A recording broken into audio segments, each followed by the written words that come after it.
All right, when we look at our area of a rectangle, remember the area is the amount of space that an object covers. Amount, of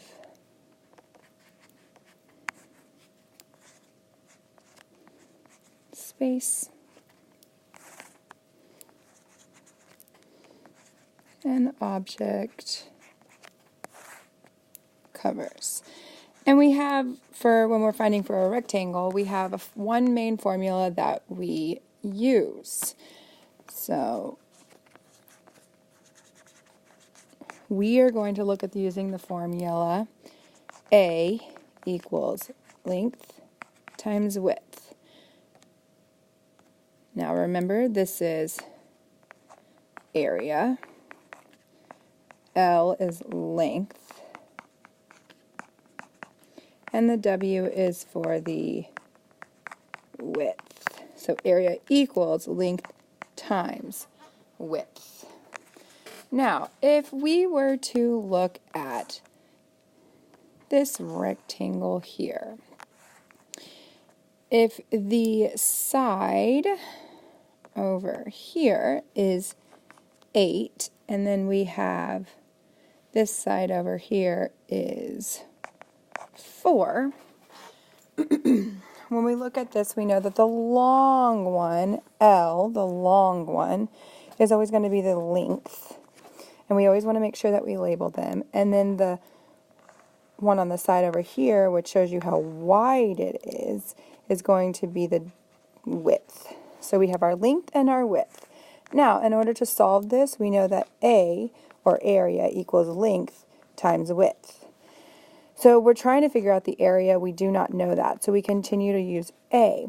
Now, for the length, we have 8. And anytime we have two variables or two letters next to each other, such as the L and the W, we know that we're going to multiply. And then we can fill in the W, which we know is 4. And then all we have to do is simply solve 8 times 4, and we get 32. That's how you find area. So now our area equals 32. Now, looking at perimeter, we know that perimeter is what goes around. So the area around, around the outside of an object. Now, in 4th grade, you were used to seeing perimeter equals side, plus side, plus side, plus side, depending on how many sides there were. When we get to 5th grade, we make it a little more simple, and we say perimeter is equal to 2 times L plus 2 times W, which simply means that we're doing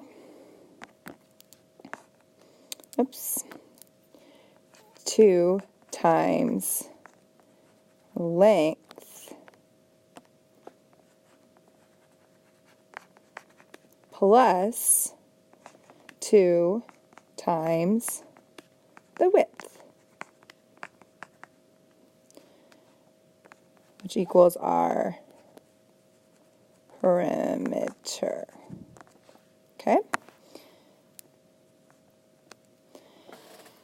Now, if we look at,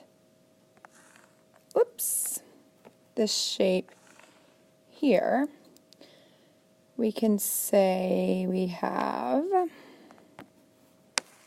we'll make this 13, and this is 3. So we just have to take our formula over here, and we know that perimeter equals 2 times L plus 2 times W. So we need to figure out which one the length is and which one the width is. Remember, the long one is going to equal your L, And the wide one is going to equal your W, or your width. So now, going in and filling this in, we know that P, which is what we're trying to figure out, is equal to 2 times 13. We're going to do that, so we need to put parentheses around it. Then we're going to add 2 times our W, which is 3, and we need to put parentheses around that again. So we're going to do that separate. Whether it has a parentheses around it or not, we're still going to do our multiplication, and then we'll multiply again, and then the addition will be last. So you'll still be doing it in the correct order as long as you follow PEMDAS correctly. So P equals 2 times 13 is 26, plus, now we have 2 times 3, bring everything down. So now we need to work out our 2 times 3. So P equals 26 plus 6 now. So P equals 32. And that is your final answer. P equals 32.